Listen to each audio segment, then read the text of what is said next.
நீங்கள் electric bike அல்லது car வாங்க நினைக்கிறீங்களா? அதுக்காக கவர்மெண்ட் நேரடியாக 50,000 வரை சப்சிடி தராங்க. அதை பற்றி முழு விவரம் தெரிஞ்சிக்க இந்த வீடியோவை ஸ்கிப் பண்ணாமல் தொடர்ந்து பாருங்கள். வணக்கம் நண்பர்களே. நம்ம நாட்டில் எலக்ட்ரிக் வெஹிக்கிளுடைய யூசேஜ் அதிகப்படுத்துறதுக்காக சென்ட்ரல் கவர்மெண்ட்லேருந்து பிஎம் இ-டிரைவ் ஸ்கீம்னு ஒரு ஸ்கீமை 2024 அனௌன்ஸ்மெண்ட் பண்ணியிருந்தாங்க. அந்த ஸ்கீமுடைய காலாவதி 2026 மார்ச் 31 முடியறதா இருந்தது. இப்போ அந்த ஸ்கீமை ஜூலை வரைக்கும் எக்ஸ்டெண்ட் பண்ணியிருக்காங்க. நீங்கள் புதுசாக இ-பைக் வாங்கணும் அப்படின்னு எண்ணம் வச்சுருந்தீங்கன்னா இந்த வீடியோவை தொடர்ந்து பாருங்கள். அந்த ஸ்கீமை பற்றி முழு விவரம் சொல்கிறேன். இந்த வீடியோவில் நீங்கள் பார்க்க போகிறது யாருக்கெல்லாம் இந்த ஸ்கீம் கிடைக்கும், எவ்வளவு சப்சிடி வரைக்கும் கிடைக்கிது, எப்படி அப்ளை பண்ணலாம், அது போக இன்னும் நிறைய விவரங்களை தொடர்ந்து சொல்கிறேன். நீங்களும் வீடியோவை தொடர்ந்து பாருங்கள், நடுவில் எங்கேயும் ஸ்கிப் பண்ணாதீங்க. பிஎம் இ-டிரைவ் ஸ்கீம்னா என்னென்னா, அது கவர்மெண்ட்டோட ஒரு புதிய திட்டம். இதன் முக்கிய நோக்கம் எலக்ட்ரிக் வெஹிக்கிள் வாங்க மக்களை என்கரேஜ் பண்ணுறது தான். பெட்ரோல் டீசல் ப்ரைஸ் அதிகரிச்சிடுச்சு. கார்பன் எமிஷனை எப்படியாச்சும் குறைக்கணும். 2050க்குள்ளே கார்பன் ஃப்ரீ சொசைட்டியாக மாறணுன்றதுக்காக சென்ட்ரல் கவர்மெண்ட் இந்த மாதிரி ஒரு ஃப்யூச்சரை லான்ச் பண்ணியிருக்காங்க. ஃப்யூச்சரில் எக்கோ ஃப்ரெண்ட்லி சொசைட்டியை உருவாக்குறதுக்காகவே இந்த திட்டத்தை உருவாக்கியிருக்காங்க. இதனால் என்ன பெனிஃபிட்னா, electric 2 wheeler 3 wheeler car, bus இதை மாதிரி நிறைய வெஹிக்கிளுக்கு 5,000லேருந்து 1,50,000 லட்சம் வரைக்கும் சப்சிடி தராங்க. அதுபோக சார்ஜிங் ஸ்டேஷன்ஸை அங்கங்கே அதிகரிக்கிறதுக்கும் திட்டம் போட்டிருக்காங்க.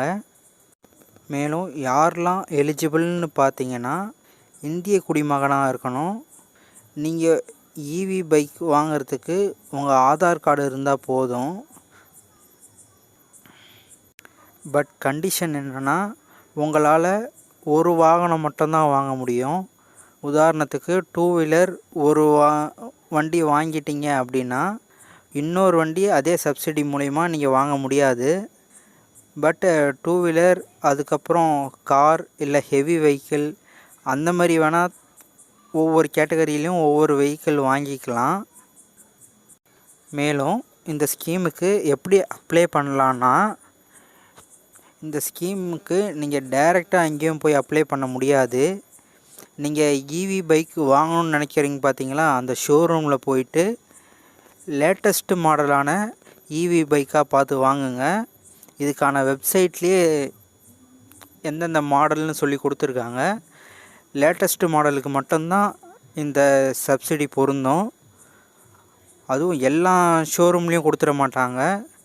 ஆத்தரைஸ்டு டீலர், இந்த திட்டத்தின் கீழே எந்த டீலர் பதிவு பண்ணியிருக்காங்களோ அந்த ஷோரூமில் மட்டும்தான் கொடுப்பாங்க.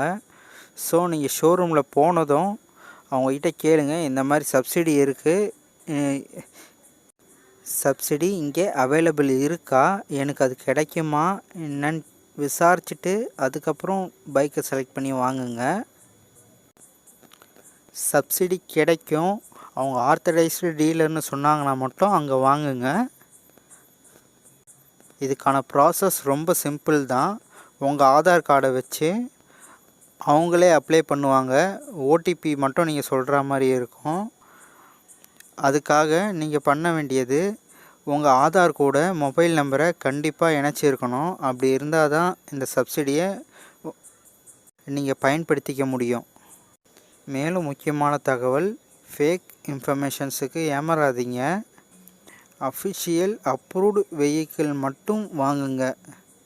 நீங்கள் வாங்கினதுக்கப்புறம் இந்த மாடல் இதுக்கு செட் ஆகாது, உங்களுக்கு சப்சிடி கிடைக்காது அப்படின்னு சொல்லி ஏமாற்ற பார்ப்பாங்க. அதனால் முன்கூட்டியே கரெக்டாக விசாரிச்சுக்கோங்க. அண்டு சப்சிடி அமௌண்ட்டும் ஸ்டேட்டுக்கு ஸ்டேட் டிஃப்ரெண்ட் ஆகும். அதனால் கரெக்டாக விசாரிச்சுக்கோங்க. மொத்தத்தில் பார்த்தா பிஎம் இ-டிரைவ் ஸ்கீம் என்பது ஃப்யூச்சருக்கு மிகவும் யூஸ்ஃபுல்லான ஒரு ஆப்பர்ச்சுனிட்டி. எலக்ட்ரிக் வெஹிக்கிள் வாங்க பிளான் பண்ணுறீங்கன்னா இது ஒரு கோல்டன் ஆப்பர்ச்சுனிட்டி. இயர்லியாக யூஸ் பண்ணால் நிறைய பெனிஃபிட்ஸ் கிடைக்கும். இந்த வீடியோ பிடிச்சிருந்தா லைக் பண்ணுங்கள், ஷேர் பண்ணுங்கள், மை விஷன் சேனலை சப்ஸ்கிரைப் பண்ணுங்கள். மேலும் உங்கள் ஃப்ரெண்ட்ஸுக்கெல்லாம் சப்ஸ்கிரைப் பண்ண சொல்லி என்கரேஜ் பண்ணுங்கள். தேங்க்யூ.